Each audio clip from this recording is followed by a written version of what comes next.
उच्च नीच काही नेणे भगवंत दासी पुत्र कण्या विदुराच्या भक्षी चर्मरंधू लागे रोहिदासा संगे सजन कसाया विपुलागे मांस नरहरी सोनारा घडू फुंकू लागे नामयाची जनी सवेवेची सेणी नाम्या सवे देवी नव्हे संकोचित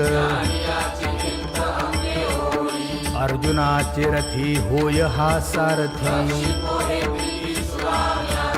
गवळी यांचे घरी अंगे गाई वळी